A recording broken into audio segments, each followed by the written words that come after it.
اب دیکھنا یہ ہے کہ اس غیبت جو ہے یہ ایک اتنا بڑا جرم ہے کہ انسان کی نیکیاں ساری ضائع ہو جاتی ہیں، اور اس کے 10 فرمایا 10 عذاب اس غیبت کرنے والے پر نازل ہوتے ہیں۔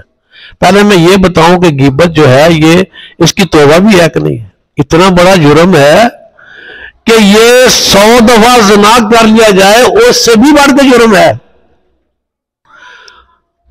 2 صحابہ نے ایک صحابی کی غیبت کی تو نبی صلی اللہ علیہ وسلم نے ارشاد فرمایا کہ یہ جو مردار گدھا پڑا ہوا ہے اس کا گوشت کھاؤ۔ تو ورز کریں یا رسول اللہ، مردار گدھے کا بھی کوئی گوشت کھاتا ہے یا مردار چیز کا بھی کوئی گوشت کھاتا ہے؟ ارشاد فرمایا نبی صلی اللہ علیہ وسلم کے کہ تمہارا غیبت کرنا اس مردار کے گوشت کھانے سے زیادہ خطرناک ہے۔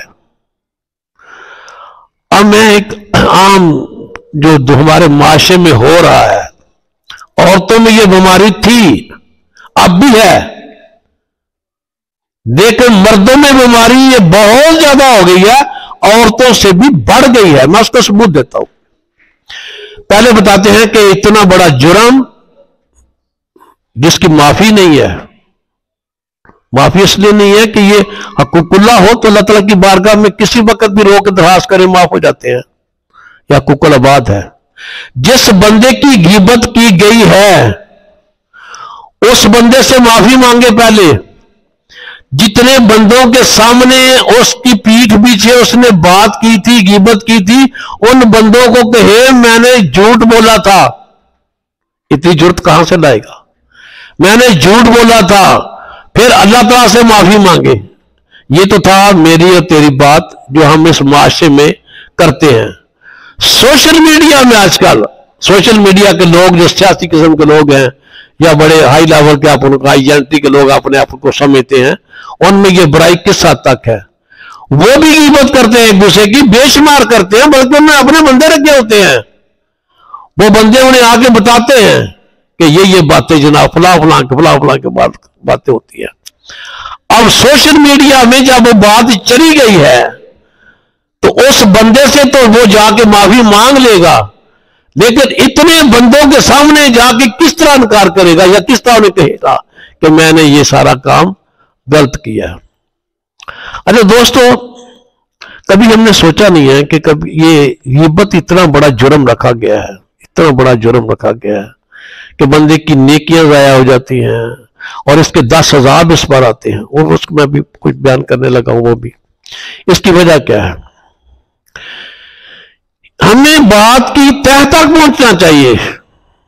اسلام ایک امن اور سلامتی کا مذہب ہے۔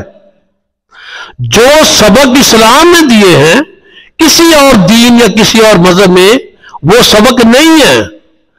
پہلا سبق یہ ہے کہ تم کسی بھائی کی غیبت کر رہا ہے، تم نے تو اس کے بارے میں کوئی برائی سوچی ہے یا دیکھی ہے، اس کی پیٹھ پیچھے نہ کر، اس کو سمجھانے کی کوشش کر تاکہ تو اس کی اصلاح کر دے، اس کی اصلاح کرے۔ دوسری بات یہ ہے، اس میں حکمت یہ ہے کہ تو کسی بھائی کی پیٹھ پیچھے بات کرے گا، وہ باتوں کو سنے گا یا نہ بھی سنے گا تو اس کے دوست، اس کے رشتہ دار سنیں گے، تمہارے اندر اختلافات ہو جائیں گے۔ اسلام اختلافات کو نہیں چاہتا، بغض کو نہیں چاہتا۔ یہ اسلام نے غیبت کو اتنا جرم اس لیے دیا ہے کہ تاکہ کسی مسلمان کا دل دوسرے مسلمان سے دکھے ہی نہ، پریشان ہی نہ ہو۔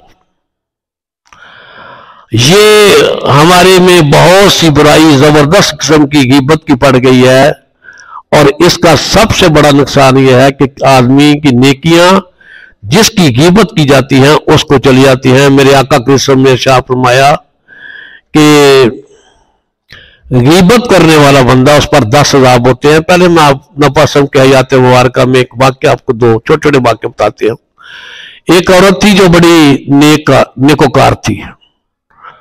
نیکوکار وہی تصور کیا جاتا ہے جو نماز پڑھنے والی ہو، تہجد پڑھنے والی ہو، اشراق پڑھنے والی ہو، قرآن پڑھنے والی ہو، روزے رکھنے والی ہو، لیکن اس میں عیب پایا جاتا تھا کہ وہ غیبت کرتی تھی۔ نبی صلی اللہ علیہ وسلم کے سامنے اس کا تذکرہ کیا کہ فلاں ایک عورت ہے، وہ اس کا بڑی نیکوکار ہے، اس طرح بڑی تہجد گزار ہے، لیکن وہ غیبت کرتی ہے۔ نبی صاحب نے فرمایا کہ اس کی کوئی عبادت کوئی نیکی قبول نہیں ہے. اندازہ کرے گی غیبت کرنے والے کا کیا حال ہے. پھر ایک عورت کا تذکرہ ہوا, اس کے بارے میں بتایا گیا کہ اس میں یہ اعمال نیکیوں والے اعمال نہیں ہیں, لیکن آج تک اس کی زبان سے ہم نے کسی کی برائی ہوتے نہیں سنی, کبھی برائی ہوتے نہیں سنی. تو نبی صاحب شاہ ہوا ہے کہ وہ جنت کے راستے پہ ہے. اور یہ بات ہمیں ذہن میں رکھنی چاہیے کہ جن دوستوں کے ساتھ ہم رہتے ہیں ان دوستوں کی محفل اچھی ہونی چاہیے, نیک ہونے چاہیے. داتا علی حجویری رحمۃ اللہ علیہ اپنی کتاب کشف المحجوب میں لکھتے ہیں کہ ایک شخص تھا, وہ خانہ کعبہ میں بیٹھ کے اللہ تعالیٰ کی بارگاہ میں رو رو کے دعا کر رہا تھا کہ پروردگار عالم, میں نے اپنی زندگی میں 5 دوست بنائے ہیں اور ان پر کرم کرنا, ان کو سدا نیک رکھنا, ان کو سدا اپنی محبت دینا, نبی وسلم کی محبت دینا. وہ کافی دیر تک دعائیں کرتا رہا. جو سننے والا تھا وہ کہنے لگا, یار تم نے اپنے دوستوں کی دعائیں کی ہیں, اپنے بارے میں بھی دعا کرنا کوئی. وہ کہنے لگا, جی میری دعا اگر دوستوں کے بارے میں قبول ہو جائے تو میں جب واپس جاؤں گا تو وہ نیک رہیں گے, میں بھی ان کے ساتھ رہوں گا تو میں بھی نیکی کی طرف مائل رہوں گا. اگر میری سنگت ہی برے لوگوں کے ساتھ ہو گئی تو پھر میرا بھی حشر بروں کے ساتھ ہوگا. بہرحال غیبت بہت بڑا جرم ہے جو انسان کی نیکیوں کو تباہ کر دیتا ہے, اور اس پر غیبت کرنے والے بندے پر 10 عذاب ہوتے ہیں. پہلا عذاب تو میں نے پیچھے جمعۃ المبارک میں بھی آپ کو بتایا تھا, جو غیبت کرنے والا بندہ توبہ کر بھی دیتا ہے نا, اس کو اللہ تعالیٰ جنت میں بھیج دیتا ہے, لیکن سب سے اخیر میں جنت میں جائے گا وہ توبہ کرنے کے باوجود بھی. اور اگر اس نے توبہ نہیں کیا ہے تو اس کو سب سے پہلے دوزخ میں پھینکا جائے گا.